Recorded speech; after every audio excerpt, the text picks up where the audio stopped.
Praise the lord. దేవుని నామానికి మహిమ కలుగాక. మీ అందరికి వందనాలు. సమయంలో మరొకసారి దేవుని వాక్యాన్ని మనం ధ్యానం చేసుకునే భాగ్యాన్ని ప్రసాదించారు. ఈరోజు పరిశుద్ధ వాక్యంలో నుంచి ఒక మాటను జ్ఞాపకం చేసుకుంటాం. మనం రండి, మత్తయి సువార్త 21వ అధ్యాయము 2-3 వచనాలు. మీ ఎదుటనున్న గ్రామమునకు వెళ్ళుడి, వెళ్ళగానే కట్టబడి ఉన్న ఒక గాడిదయు దానితోనున్న ఒక గాడిద పిల్లయు మీకు కనపడును. వాటిని విప్పి నా ఎదుగు తోలుకురండి. ఎవడైనా మీతో ఏమైనను అని ఎడల అది ప్రభువునకు కావలసి ఉన్నదని చెప్పవాలను. దేవుని పిల్లలారా, గాడిదను కావాలని ప్రభు కోరుకుంటున్నాడు. ఏం చేసుకుంటాడు ఈ గాడిదను? నిన్నటి దినాన మట్లాదివారపు దినాన మనము గాడిద యొక్క వ్యవహారాన్ని, గాడిద యొక్క జీవన శైలిను, గాడిద యొక్క విధి విధానాలు ఎలా ఉంటాయో మనం చూసాము. ఆ గాడిద స్వభావం ఎలాంటిదో మనం చూసాము. అది అడవి గాడిదని, కంచెర గాడిదని, అలాగే అది సిగ్గుమాలినటువంటి వ్యామోహం కలిగిన గాడిదని, కట్టబడిన గాడిదలని, ఇలా మనం చూసాం. గాడిద యొక్క వ్యవహారాన్ని చూసాం. కానీ పరిశుద్ధ బైబిల్ గ్రంథంలో ఇటువంటి గాడిదను ప్రభు కోరుకున్నాడంటే అసలు నిజంగా ఆలోచించదగవలసిన విషయం. గాడిద ఏమై ఉన్నది అంటే, గాడిద మానవ జీవితానికి సూచన, మానవులకు సూచనండి. దేవుడు తన అయాములో అంటే తన తరములో ఎంతమందిని చూసి ఉన్నాడో కదా దేవుడు. కానీ మానవ జాతిలో మార్పు అనేది కనపడతలేదు. అందుకే ఆయన గాడిదను కావాలని కోరుకున్నాడు, మానవుని కావాలని కోరుకున్నాడు. మానవుని కావాలని కోరుకోవటంలో గల ముఖ్య ఉద్దేశం ఏంటి? దేవుడు మానవుని తయారు చేశాడు. మానవుని తయారు చేశాడు. మానవుడు పెరిగి పెద్దవాడై దేవుని మర్చిపోయాడు, దేవునికి దూరం అయిపోయాడు, దేవునికి అహిష్టుడుగా, హేయంగా మారిపోయినాడు. అందుకే దేవుడు ఒక అద్భుతమైన మాటను, మోషేతో చెప్పిన మాటని నేను మీకు ఈ సందర్భంగా జ్ఞాపకం చేస్తాను. చూడండి, పరిశుద్ధ బైబిల్ గ్రంథంలో నిర్గమాకాండము 13వ అధ్యాయం 13వ వచనం. ప్రతి గాడిద తొలి పిల్లను వెల ఇచ్చి విడిపించి దానికి మారుగా గొర్రె పిల్లను ప్రతిష్ఠించవలయను అనే మాటను చూస్తాం. ప్రతి గాడిదకు ప్రతిగా దాన్ని ముందు విడిపించాలి, గాడిదను విడిపించాలట. పరిశుద్ధ బైబిల్ గ్రంథంలో మనం చూస్తాం కదా. యోహాను సువార్త 3వ అధ్యాయము 1వ అధ్యాయము, యోహాను సువార్త 1వ అధ్యాయంలో ప్రభువును గురించి చెప్పబడిన మాట 29వ వచనం. మరునాడు యోహాను యేసు తన యొద్దకు రాగా చూసి, ఇదిగో లోక పాపమును మోసుకుని పోవు దేవుని గొర్రెపిల్ల. చూడండి, గాడిద ఎవరు, గొర్రెపిల్ల ఎవరు? గాడిద మానవ జీవితము, మానవులు. గొర్రెపిల్ల ప్రభు అయినటువంటి దేవుడికి సాదృశ్యంగా మనం చూస్తున్నాం. కాబట్టి దేవుని బిడ్డలరా, దేవుని వాక్యాన్ని మనం జ్ఞాపకం చేసుకున్నట్లయితే మొదటిగా ఈ గాడిదను విడిపించాలి. విడిపించటానికి ఆయన వచ్చాడు. ఎలా విడిపిస్తాడు? పరిశుద్ధ బైబిల్ గ్రంథంలో రాయబడినటువంటి మాట దైవజనటువంటి పేతురు రాస్తుంటాడు కదా. 1వ అధ్యాయంలో ఆయన అన్న మాట, 1 పేతురు రాసినటువంటి పత్రిక, ఆయన అన్న మాట ఏంటో తెలుసా? చూడండి, నేను చదువుతున్నాను. 1 పేతురు పత్రిక 1వ అధ్యాయము 18-19 వచనంలో, మీ పితృ పారంపర్యమైన మీ వ్యర్థ ప్రవర్తన విడిచిపెట్టినట్లుగా వెండి బంగారముల వంటి క్షయ వస్తువుల చేత మీరు విమోచించబడలేదు, కానీ అమూల్యమైన రక్తం చేత, అనగా నిర్దోషము నిష్కలంకమునకు గొర్రె పిల్ల వంటి క్రీస్తు రక్తము చేత విమోచింపబడుతురని మీరు ఎరుగుదురు. Jesus is redeemed for us. ప్రభు మనల్ని విడిపించాడు, తన రక్తం ద్వారా విడిపించాడు. విడిపించబడ్డాం లోకము నుంచి, శాపము నుంచి, పాపము నుంచి, లోక ఆచారాల నుంచి, లోక కార్యకలాపాల నుంచి, మన వ్యక్తిగతాన్ని నుంచి, అంతటి నుంచి ఆయన విడిపించాడు. దానికోసం ఆయన వెల ఇచ్చాడు, వెల ఇచ్చి విమోచించాడు. వెల ఏంటో తెలుసా? ఆయన రక్తమే, ఆయన రక్తమే. ఎందుకని? ఆయన గొర్రెపిల్ల అయి ఉన్నాడు. గమనించండి, ఒకసారి ఆలోచన చేయండి. అందుకే దైవజనటువంటి పౌలు కూడా రాస్తా అంటాడు. 1 కొరింథీ రాసిన పత్రికలో పౌలు చెప్పిన మాటను మనం చాలాసార్లు చదువుతుంటాం కదా. చాలాసార్లు మనం విన్నాం ఆ మాటను. పౌలు గారు చెప్పినటువంటి అద్భుతమైన మాట ఏంటో తెలుసా? 6వ అధ్యాయము 1 కొరింథీ రాసిన పత్రిక 6వ అధ్యాయంలో చూస్తూ ఉంటున్నాం. మీ దేహము దేవుని వలన మీకు అనుగ్రహింపబడి మీలోనున్న పరిశుద్ధాత్మక ఆలయమై ఉన్నదని మీరు ఎరుగరా? మీరు మీ సొత్తు కారు, విలువ పెట్టి కొనబడిన వారు గనుక మీ దేహముతో దేవుని మహిమపరచుడి. విలువ పెట్టి కొనబడ్డాం మనం. విలువ లేనటువంటి వస్తువు కాదు, మనం విలువ పెట్టి కొనబడ్డాం. మానవ జాతినే కొన్నాడండి యేసయ్య. నువ్వు యేసయ్యను నమ్మినా నమ్మకపోయినా, నమ్మిన వారైనా నమ్మని వారైనా, ప్రభువుని తెలుసుకున్న వారైనా, పుట్టిన వారిని, పుడుతున్న వారిని, పుట్టబోతున్న వారిని, పుట్టునై ఉన్న వారిని అందరినీ కూడా ఆయన కొన్నాడు. ఎలా? ఆయన వెల ఇచ్చి కొన్నాడు. నీ మీద నీకు ఏమాత్రం హక్కు లేదు తెలుసా? నా మీద నాకు ఏమాత్రం హక్కు లేదు తెలుసా? మానవ జాతి ఈ రోజున మనం చూస్తున్నాం, 10 రకాలుగా తయారైపోయింది మానవ ఉనికి. దేవుని బిడ్డలారా దయచేసి గమనించాల్సిన విషయం, ప్రతి గాడిదకు దానిని వెలవిచ్చి తీసుకోవాలి. నంబర్ 1. నంబర్ 2, దానికి ప్రతిగా గొర్రెపిల్లను అర్పించాలి. యేసుక్రీస్తు ప్రభువులు వారు చేసిన పని అదే. రెండవదిగా ఆయన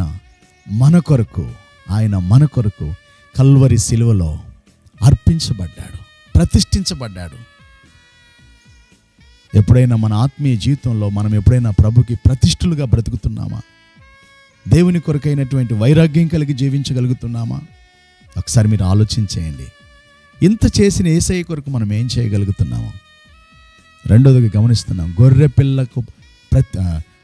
గాడిదకు ప్రతిగా గొర్రెపిల్ల ప్రతిష్ఠించబడింది.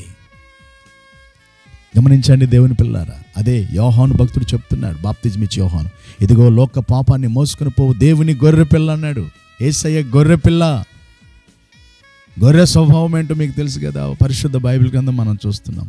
తల వంచితే పైకి లేపదు గొర్రె, పచ్చని మేతను తింటది గొర్రె, కాపరితో స్నేహం కలిగి ఉంటుంది గొర్రె. దానికి బయట ప్రపంచం తెలియదు గొర్రెకి, తెలుసా?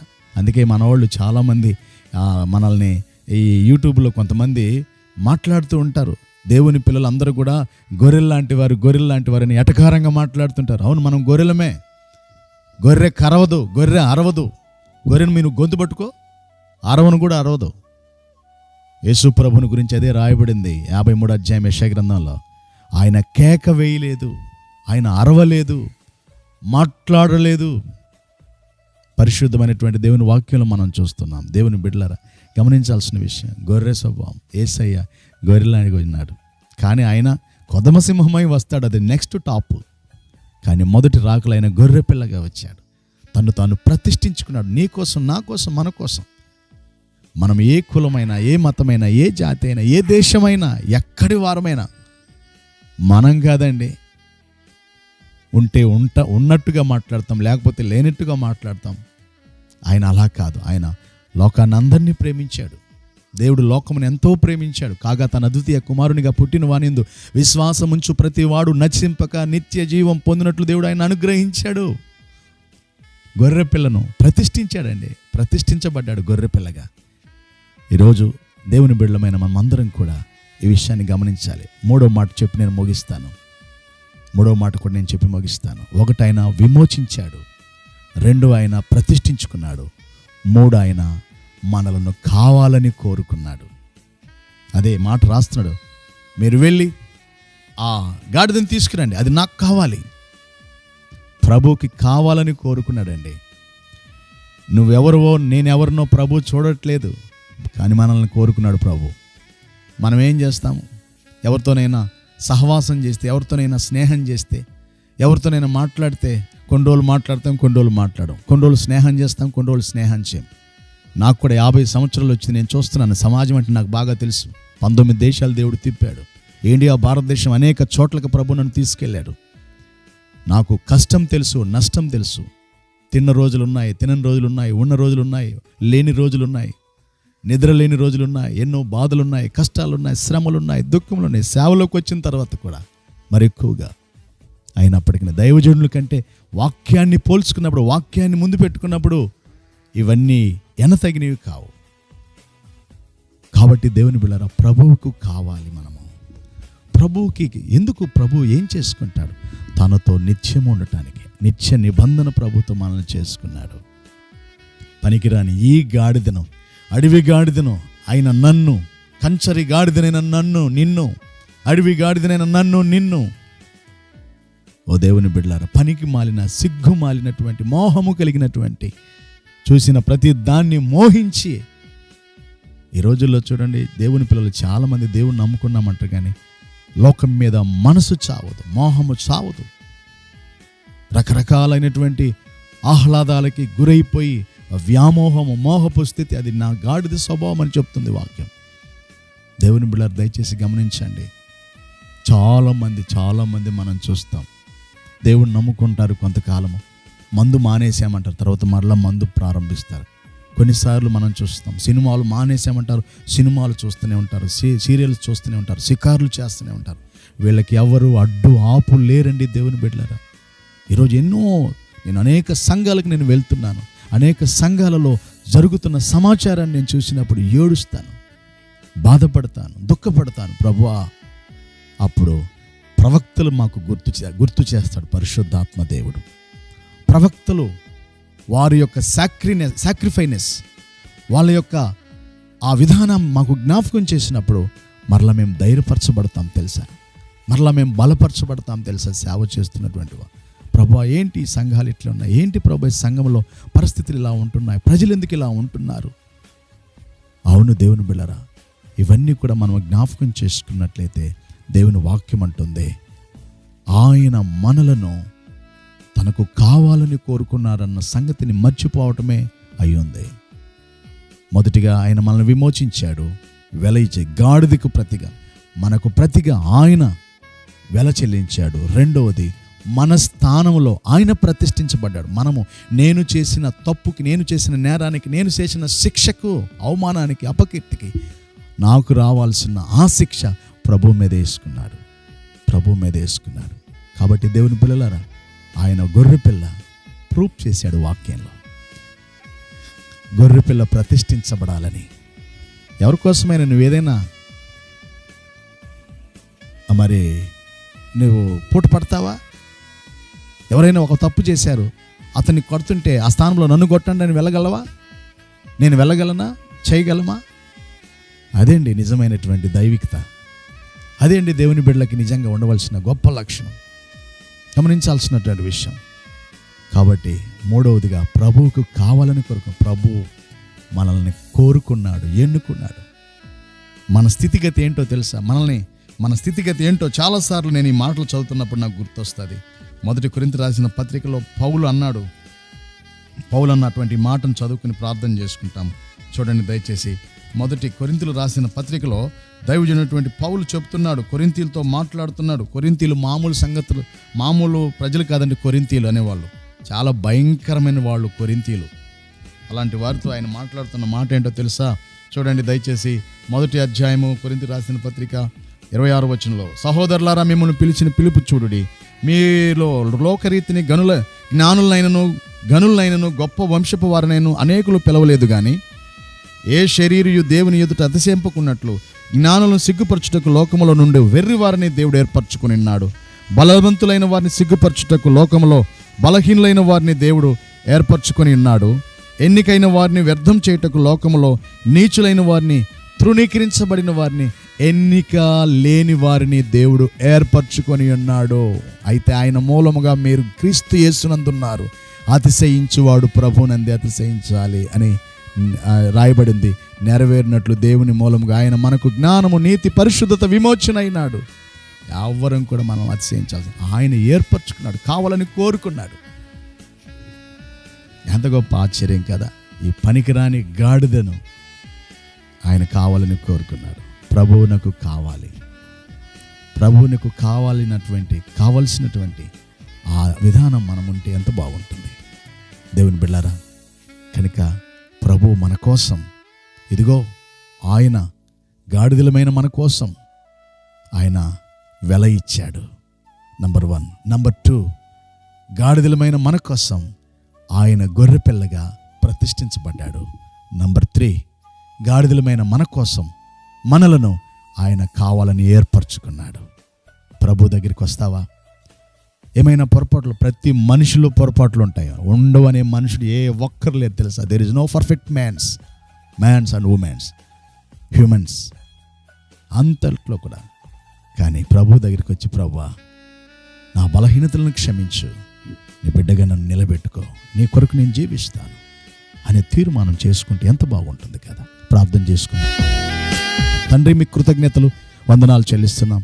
అవును నాయనా, నిన్నటి దినము నాయన మా తండ్రి నాతో నువ్వు మాట్లాడుతూ వచ్చిన మాటలను బట్టి స్తోత్రాలు. తిరిగి ఈ దినాన మరొక విధంగా నాయన పరిశుద్ధాత్మ ప్రేరేపణతో మరొక కొన్ని మాటలు మీరు మాతో చెప్పినారు ప్రభా. అవునైనా గాడిదనైనా నన్ను మమ్మలను ప్రభా నా తండ్రి మీరు విమోచించారని మీ వాక్యం సెలవిస్తూ ఉంది. గాడిదలైన నన్ను మమ్మలను మా కోసం మీరు ప్రతిష్ఠించబడ్డారని మీ వాక్యంలో సెలవు ఇచ్చింది ప్రభా. గాడిదలమైన మమ్మల్ని కావాలని మీరు కోరుకున్నందుకు వందనాలు చెల్లిస్తాం.